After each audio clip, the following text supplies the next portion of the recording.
चलिए आज बात करते हैं छत्तीसगढ़ की राजधानी रायपुर की। अच्छा, रायपुर एक शहर है या दो? सुनने में थोड़ा अजीब लगेगा, लेकिन सच यही है। ये एक ऐसी जगह है जहां गुजरा हुआ कल और आने वाला कल दोनों एक साथ रहते हैं। और आज हम इसी दिलचस्प कहानी को समझने की कोशिश करेंगे। तो देखिए, कहानी कुछ ऐसी है। एक तरफ है पुराना रायपुर, अपनी जड़ों से जुड़ा हुआ, जिसे धान का कटोरा भी कहते हैं। और फिर दूसरी तरफ है नवा रायपुर, बिल्कुल मॉडर्न, एक स्मार्ट सिटी। अब सवाल ये उठता है कि ये दो अलग अलग दुनियाएं एक ही शहर में एक साथ कैसे मौजूद हैं। चलिए पता लगाते हैं। तो सबसे पहले बात करते हैं शहर के दिल की, मतलब पुराने रायपुर की। ये वो जगह है जो असल में शहर की आत्मा है, जहां इसकी पहचान की नींव रखी गई। यहाँ की गलियों में, चौराहों में आज भी इतिहास की गूंज सुनाई देती है। रायपुर को धान का कटोरा क्यों कहते हैं? ये सिर्फ एक नाम नहीं है, ये इस इलाके की पूरी पहचान है, इसकी अर्थव्यवस्था और संस्कृति का आधार। वजह है महानदी। इस नदी की उपजाऊ जमीन की वजह से यहाँ सदियों से चावल की खेती होती आ रही है, और यही इस जगह की लाइफलाइन है। और इसका इतिहास कोई नया नहीं है, बहुत पुराना है। सोचिए, 1875 में यहाँ देश के सबसे पुराने म्यूजियम्स में से एक बना, और फिर साल 2000 में जब छत्तीसगढ़ नया राज्य बना तो रायपुर को इसकी राजधानी बनाया गया। तो आप देख सकते हैं, इस शहर ने एक बहुत लंबा और अहम सफर तय किया है। आज भी पुराने रायपुर में इतिहास सांस लेता है, जैसे कि विवेकानंद सरोवर, जिसे लोग बूढ़ा तालाब के नाम से भी जानते हैं। ये तो मानो शहर का सबसे पुराना गवाह है। फिर है महंत घासीदास म्यूजियम, जहां जाकर लगता है जैसे हम टाइम में पीछे चले गए हों। और हां, पुरखूती मुक्तांगन, ये तो एक ओपन एयर म्यूजियम है जहां छत्तीसगढ़ का पूरा कल्चर जीवंत होता है। तो ये तो थी पुराने रायपुर की बात, लेकिन अब कहानी में आता है एक जबरदस्त ट्विस्ट। अब हम इतिहास से निकलकर सीधे फ्यूचर में जंप करने वाले हैं। चलिए देखते हैं नवा रायपुर को। सिर्फ 20 किलोमीटर, बस इतनी सी दूरी है इन दो दुनियाओं के बीच।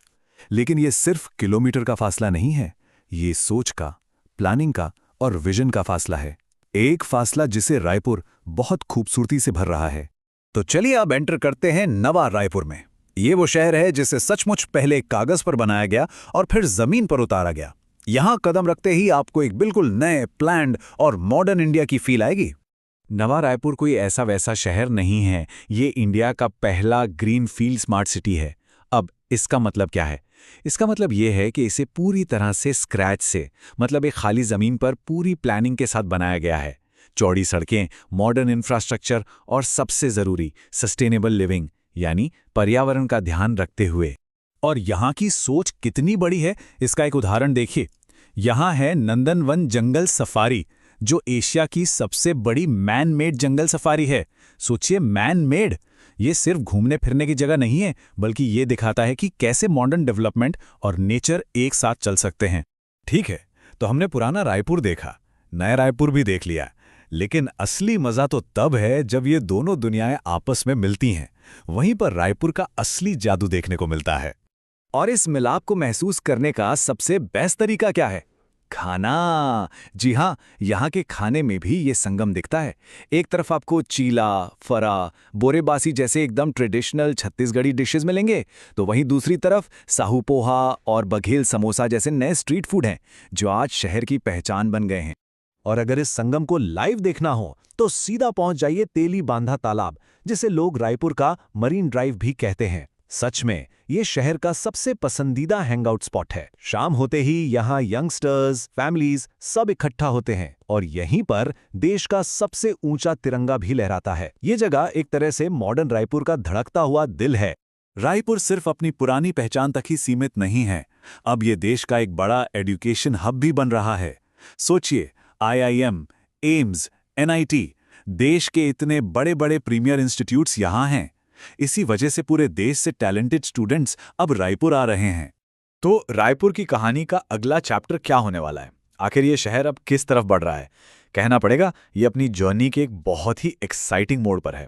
तो अगर हम पूरी कहानी को सम अप करें तो रायपुर की यात्रा के 3 बड़े पड़ाव हैं। पहला, इसका ऐतिहासिक धान का कटोरा वाला रूप। दूसरा, एक बिल्कुल प्लान्ड स्मार्ट सिटी का बनना। और अब तीसरा, इन दोनों को मिलाकर एक मॉडर्न वाइब्रेंट मेट्रो सिटी के तौर पर उभरना।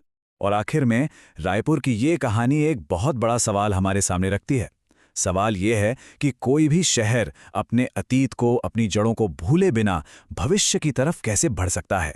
रायपुर इस सवाल का जवाब देने की कोशिश कर रहा है और शायद इसी कोशिश में हम सबके लिए एक बहुत बड़ा सबक छुपा है।